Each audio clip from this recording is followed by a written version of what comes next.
Hey there, Anders from transformingadhd.com.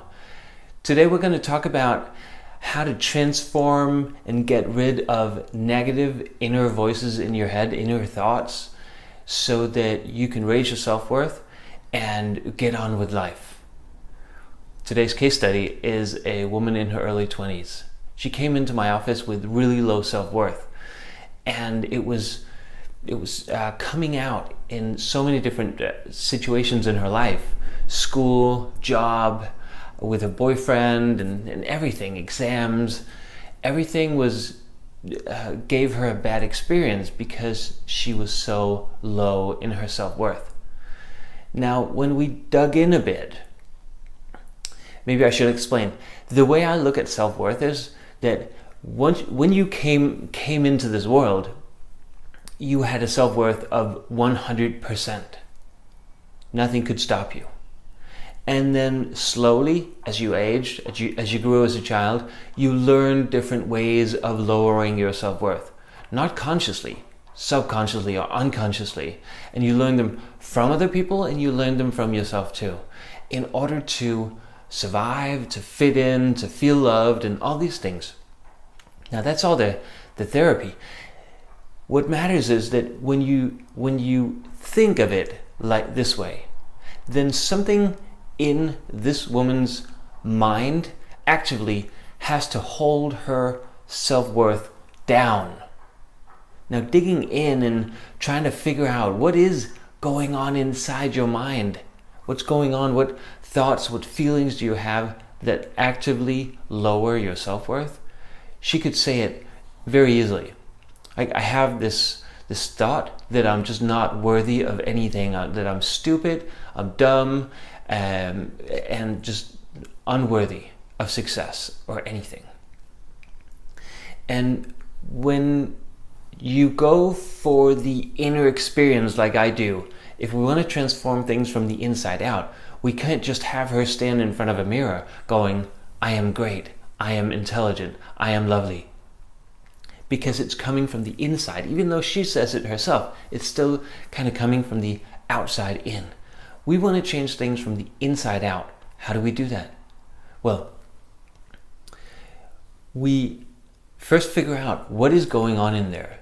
Because as we bring something from the subconscious mind to the conscious mind, it becomes malleable. It becomes something that you can transform very easily. So I asked her about this inner dialogue, this inner voice of hers. And she said, well, it was just, it was putting her down. It was kind of objectively concluding with authority that she was stupid and that she was dumb and she was anything else that really was putting her down. And I noticed the objectively in the way she framed that, like it was nobody's specific's voice. Because oftentimes we have like a parent or a sibling or maybe our own voice in our own mind putting us down, bringing us down in some way. Now this girl had what it turned out to be the sum of all the voices of people she knew and respected and had authority over her. So her parents, her grandparents, her teachers, her pedagogues, her friends, families and parents and whatnot.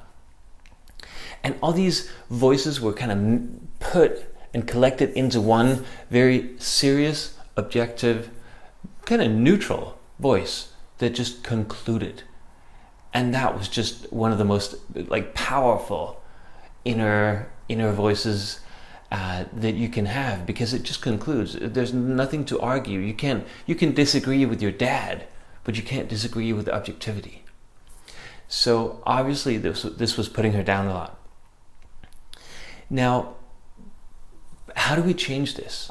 As I said, we bring things from the subconscious mind, which is where it was. It was just low self-worth.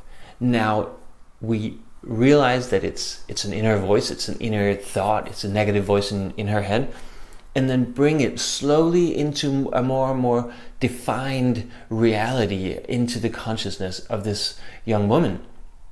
And when we do that, we're actually using the process and method called externalization. And when we do that, we externalize the voice. It's no longer her saying to her, it is this part of her personality saying it to her. And now she can change it, but she can't change it when she thinks it's her. I hope that makes sense. Now, when she knows this is not really me, this is something within me doing this to me. It's part of her personality, so there's nothing schizophrenic about this. We all have thoughts and inner voices like this. If you wonder if you do, maybe you just thought, isn't that schizophrenic? And if you did, no, you're not schizophrenic, and neither was she or is. So we identify what's going on inside of her, we bring it to her conscious mind, and then we just basically have to imagine what the change is and what the change should be, and her mind will actually change it if it's safe for her. Now, safe means that if this voice is really trying to help her succeed in the world, even though it doesn't work like that, getting rid of it will make it come back. So we have to change it, transform it into something else. And the more specific that transformation is, the easier it is for her subconscious mind to accept this new constellation, this new metaphor, this new wiring of her mind. So what she did was, we talked about questions like, what would she like it to be? What is it that she would like to say to herself? What kind of voice would she like to use to say things like this to herself, and so on.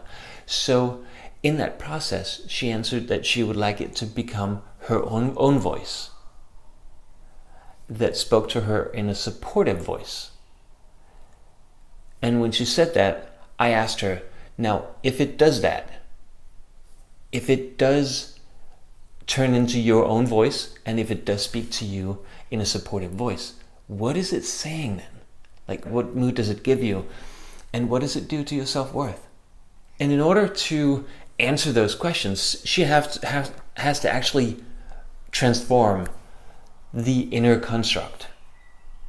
And in the process, her subconscious mind accepts it. So to answer that, she said that it would raise her self-worth significantly, and that it would have all these magic consequences into her real life world. So what I witnessed was a complete mental and physical transformation. Like, the way she spoke about herself was just transformed, and the way she held herself from being this type of young woman to being this type of young woman definitely made an impression on me and on her and her parents. So the lesson in this is really to address, for you if you want to try this out, address the part of you that is bringing you down. And in this case, it was an inner voice, a thought construct, but it could be an emotion too. And then describe it in as many details as you can. And if you watched any of my other videos, you'll know that I go into a lot of detail. So I'll ask, like, even about the voice, like, what's the volume? Where is it located in the head? And is it like deep in the head, or towards the front or the back? And all these things may not actually matter, but when we change them, they matter. Because if we have a voice that's sitting in the back of our mind, and you know, when people talk about back of the mind, these are where the automatic thoughts are. And if we move that to be top of mind, something changes, because suddenly it's rational, it's important, it has all these different connotations. We're still in the mind, we're not in the brain. Remember that. So address the part, describe it in as much detail as possible. Maybe even do this with your hand while you're doing it, even though you may want to be alone for this exercise. And even though it may feel strange, you'll have this experience of almost having it tangible outside in front of you. And that's when it becomes transformable for you. So go ahead, whenever you want, bring out that negative inner voice of you. Take a good look at it. What does it look like? What does that part of you look like? How does it sound? What's the volume? And all those things. And then once you've done that, ask yourself the questions, or imagine me asking those questions. What would you like to change about this? Whose voice would you like it to be instead? What kind of emotion would you like to have in that? Would you like it to be supportive, constructive, very goal-oriented, whatever it is? Imagine changing it to that, and then imagine what else changes about it and for you when you have that construct instead of the old construct. And notice what it does to your self-worth. Now, kids have negative inner voices in their minds, especially if they have ADHD. They learn to adopt these negative inner voices in their minds from around age 6 to 8 years old.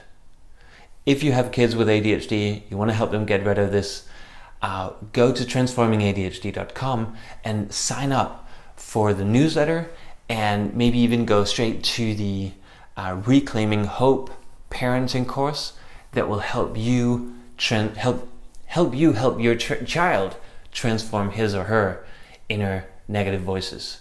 If you're an adult, still head to the homepage if you want and sign up, and more like this will be coming your way. Also, subscribe to the YouTube channel, and I'll see you later.